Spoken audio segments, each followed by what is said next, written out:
I'd rather die than lose an argument with you. I'd rather die than languish for years in chemotherapeutic treatment that will ultimately fail. I'd rather die than give up the fight for the rights for the gays to marry. I'd rather die than elect a wiener as mayor of New York. I'd rather die. We throw around death language with such ease, but when it comes to actually dying, we get afraid.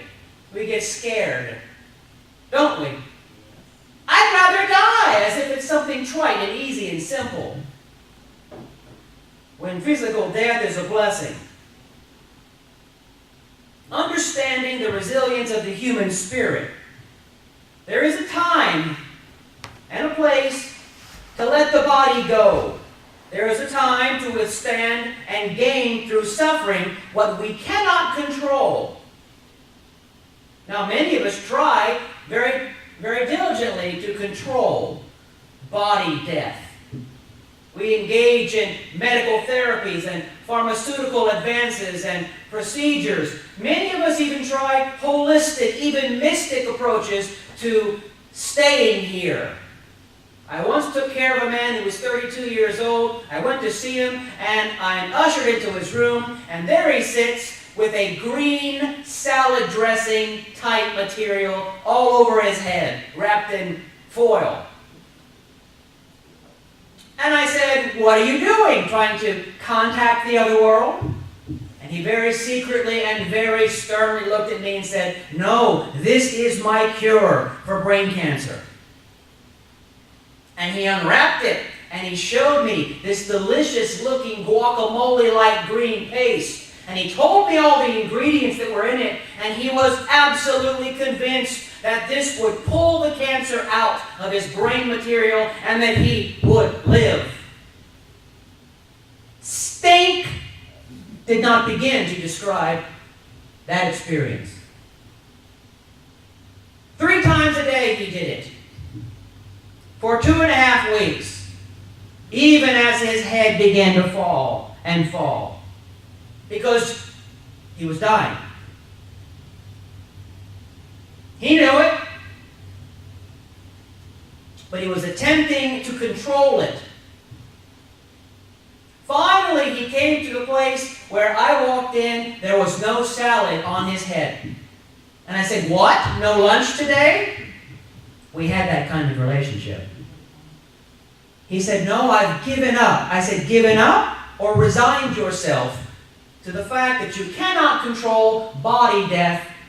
You never could control it, that kind of control is an illusion. So now let's talk about what you've gained through your suffering." And he began to share with me everything he had learned since he received the diagnosis that he had incurable brain cancer. And he ticked off gems like you would not believe. Stuff people who aren't dying should already know. Because through the experience of suffering, he developed resilience.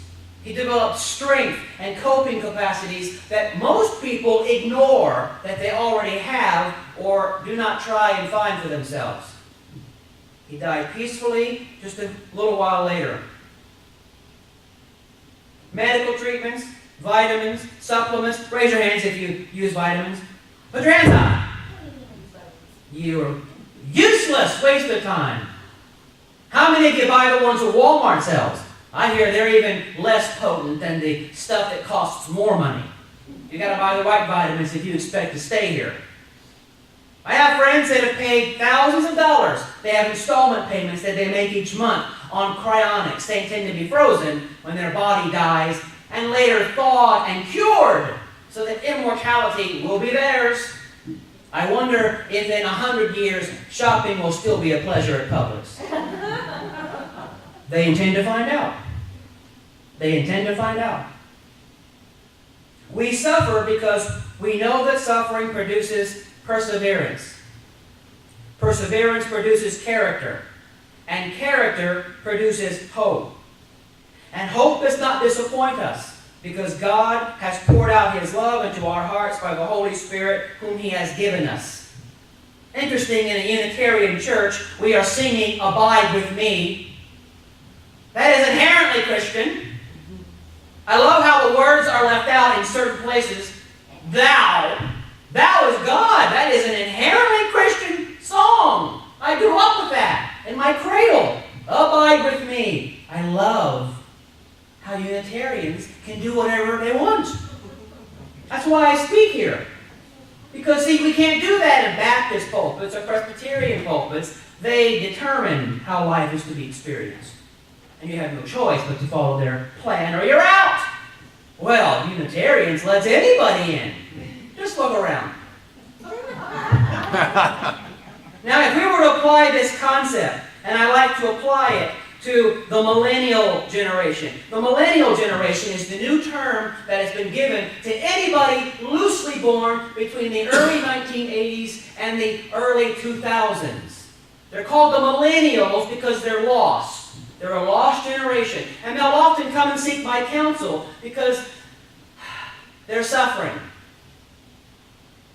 And I think, and it's just my opinion, that one of the reasons that they are lost is because we are not allowing them to suffer in the proper ways. We cripple and entitle them, protect them, and crib them, and so they do not know how to work and take care of themselves. And so, of course, suffering, we know, don't we, produces perseverance. Well, they don't get to suffer because they get protected and rescued on a regular basis. And so when they come to me and they ask for help, I try and teach them ways to effectively suffer, to embrace and deepen their suffering. Because I know that the human spirit needs it to produce perseverance. And then perseverance will produce character, something they lack at the moment. And then once they have character, they'll have hope for a better tomorrow. Because they always show up hopeless and without vision or personal self-confidence. And it's because, in many cases, they have not been permitted to properly suffer. They've been rescued and coddled and saved and helped in ways that haven't really been helpful. Are you awake? I'm obnoxious, aren't I? What is resilience? What is resilience? I want to read it to you. Resilience is the capacity to withstand stress and catastrophe, to adapt in the face of personal threat and personal danger. Psychologists have long recognized the capacities of humans to adapt and overcome risk and adversity. Individuals and communities are able to rebuild their lives even after devastating tragedies. Being resilient doesn't mean going through life without experiencing stress and pain. People feel grief. People feel sadness. People feel a range of emotions after a loss or a catastrophe. The road to resilience lies in working through the emotions and the effects of the catastrophe. Resilience is also not something that you're either born with or not. People, even Unitarians, can improve capacity for resilience at any time in life. Resilience develops as people grow and gain better thinking and self-management skills and more knowledge. Let me reread that one line of the definition. Resilience develops as people grow up and gain better thinking and self-management skills and more self-knowledge. Resilience comes from supportive relationships with parents, peers, and others, as well as cultural beliefs and traditions that help people cope with the inevitable bumps in life. Resilience is found in a variety of behaviors, thoughts, and actions that can be learned and developed across the lifespan. Raise your hands if you think you are resilient.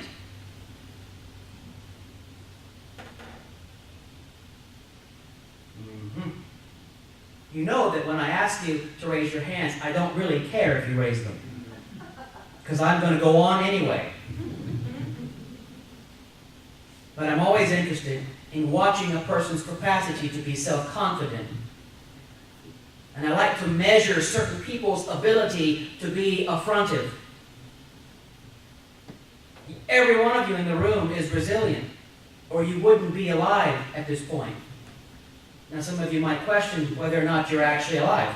I know I do. Death is a blessing. I hear it all the time. Physical death, physical body death is a blessing when nothing else can be done, or when it's time to leave, when it's too much, when it's enough. I hear it like this often: I'm sick and tired. Or they'll simply say, I'm tired, Mark. I know a man who's 77 years old. He's not diagnosed with anything other than fatigue. He's just tired of life. He's tired of the daily routine of getting the paper and having coffee and cooking for himself. He's just tired. He's had enough. He's not ill. He's well. He's not depressed. He's fine. He's just done everything he wants to do. So each day is a routine for him. He just doesn't really want to continue. But he has enough concern for those who love him not to end his own life, because he realizes that doing that would cause pain. So that's not an option for him, and that vexes him, because he'd rather not be here. He's quite bored. But in a healthy kind of way. He has completely explored everything he has personally wanted from life. His bucket list is fulfilled. There's nothing else he wants to try. And he's satisfied. His body just hasn't died yet.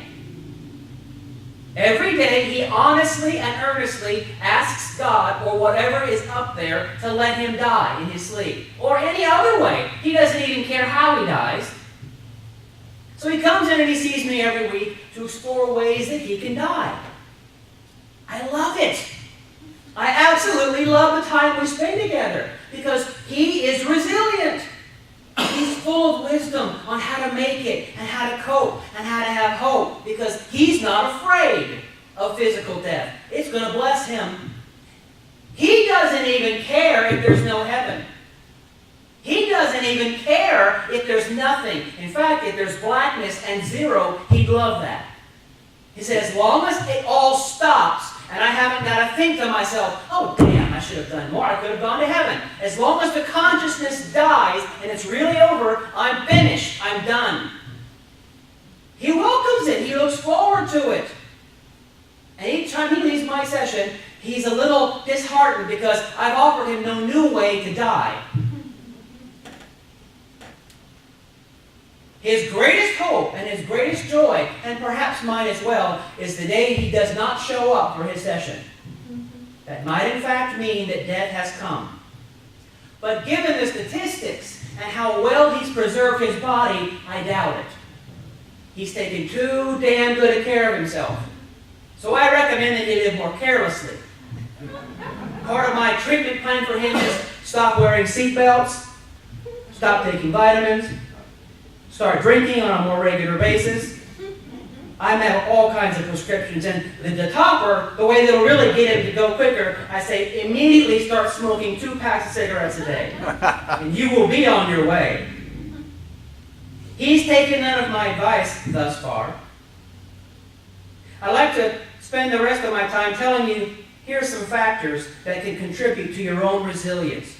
Wherever you are in this idea that physical death is a blessing, if you are like most people, and it's not a sin or wrong or shameful to be like most people, you're scared of that event. You don't want that to happen, and you're not even sure you see it as a blessing. You know me, so you know I do. I look forward to the day I can stop this. This is a lot of work. I look forward to moving out and moving forward. I'm not suicidal, and I'm not rushing things, but I can't wait for that particular blessing. Here's some ways that on the way to that blessing, you can recognize your own resilience. Number 1, close relationships with family and friends. staying connected with family and friends. Now, for some of you, it might be just the opposite. Stay disconnected from family and friends. There are some family and friends who are more toxic than helpful.